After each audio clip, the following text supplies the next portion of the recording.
Hello and welcome once again to Crush Your Mountain Health. Today we're talking with Heidi Jaberski.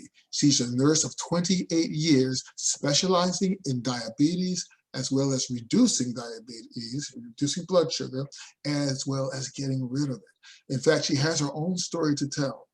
And we're going to talk deeply with her and see exactly how we can learn from her. And again, how is it going to benefit you?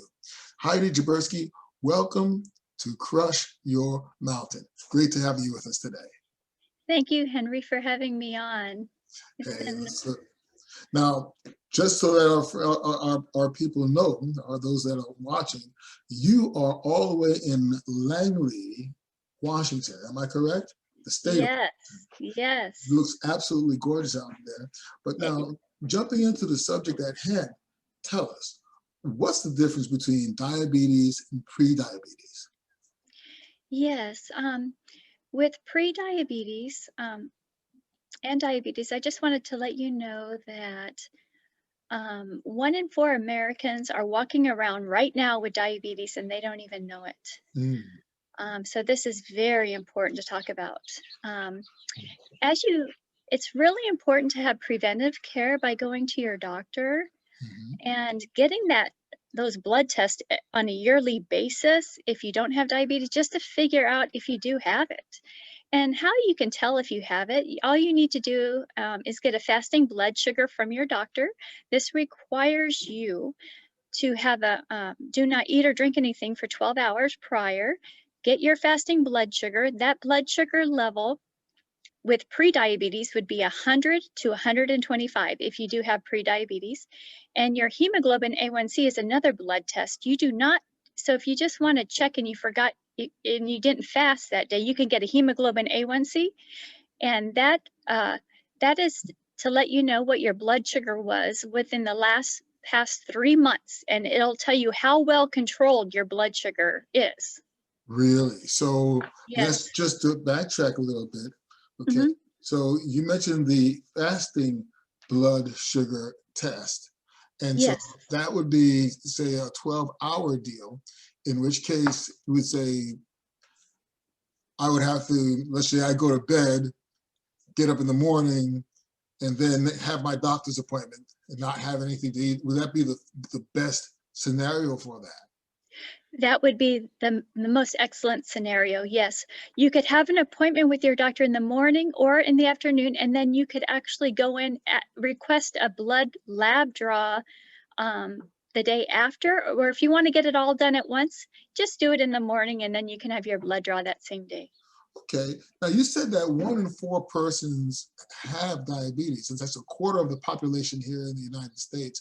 But now my question to you is, how would one know that a person has diabetes?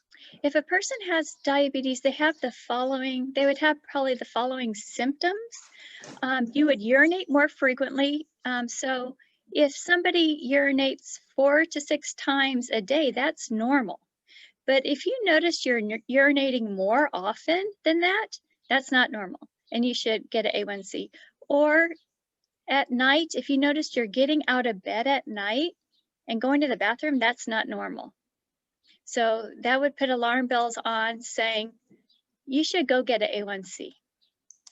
So if a person goes to bed at night and they just get up and go, they're not supposed to do that at all? Or can they have one go in the night? Or is it that they should just sleep straight through the night until the morning? Help us to understand so that people that have these things can understand where they might be. If you go to bed, you urinate before you go to bed, you really shouldn't have to get up in the middle of the night to go, unless there's a problem. Wow.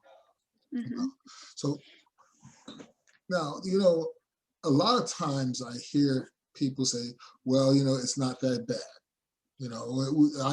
I'll be okay, then Lauren, you gotta die from something.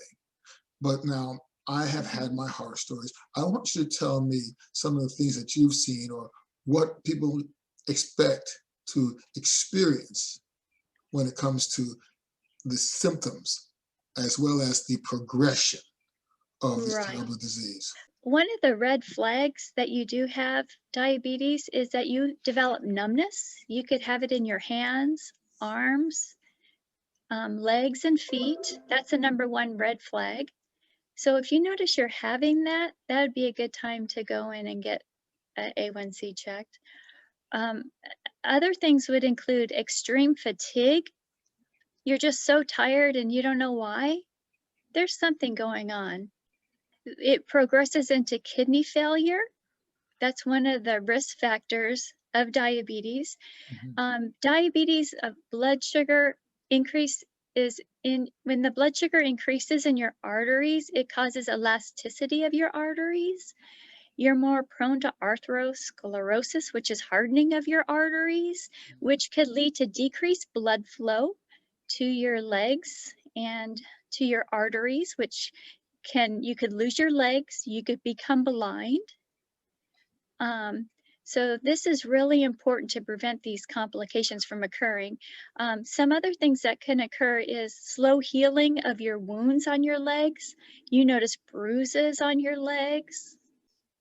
You notice you're eating more, drinking more, urinating more. You're getting more fatigued. Wow. So here's an interesting question, because there are those who are a little bit more vanity conscious, appearance conscious. Mhm. Can diabetes or pre-diabetes affect someone's skin or affect the way they look at times? Yes, yes, usually that's a symptom of prediabetes is where like the side of your neck has a darkened area on your neck. You can see that there. Yeah. So that's Under your armpits or in your on your back, and sometimes you could see lumps in those areas as well. That could be lumps. an indication. Okay.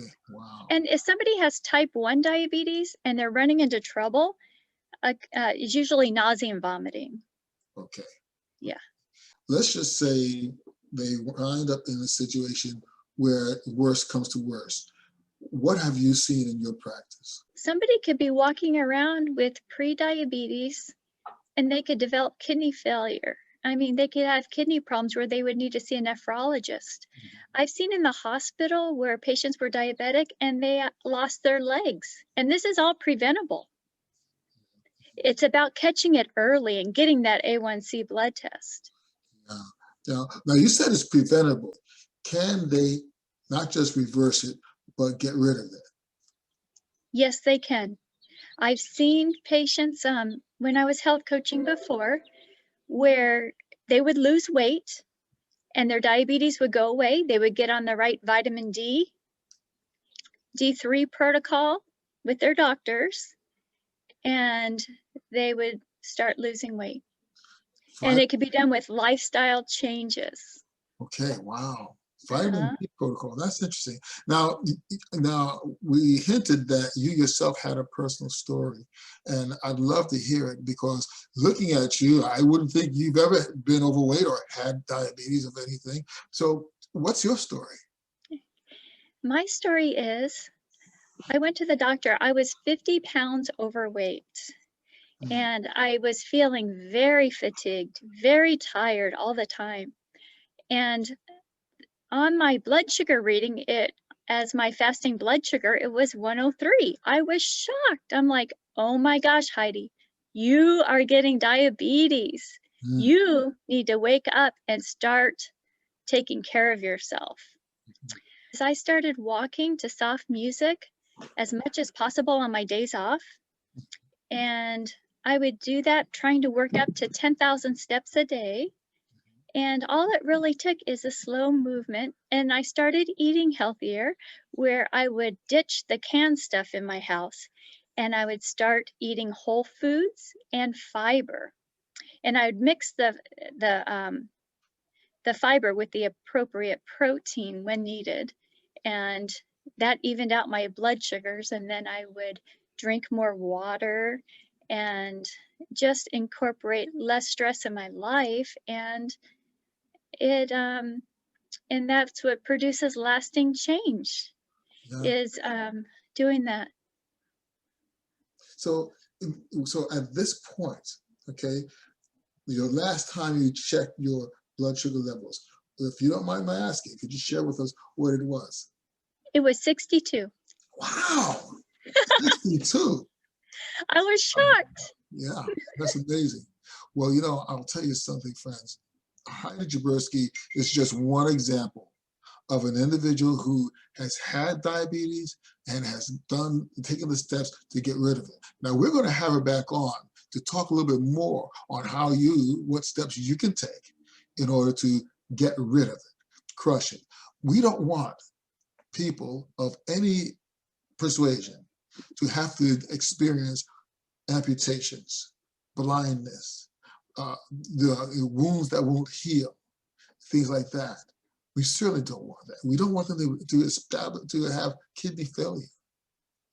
That, unfortunately, is something that runs among Americans as well as people throughout the world. But in the various cultures and subcultures here within the States, it's running rampant, and it doesn't have to. So next time we get a chance to, Heidi is going to share with us a little bit about how sad our diet is. And remember that phrase, sad. And what does that mean? And how does that affect you? And how does this sadness affect your state in terms of diabetes? Hey, look, thanks for watching. If you enjoyed this video, please subscribe, hit the thumbs up button, leave a comment below. Love to hear from you. And if you have any questions for myself or for Heidi, leave them in the comments and leave them in the bottom below and we will respond. Again, don't just climb the mountain, crush through it. This is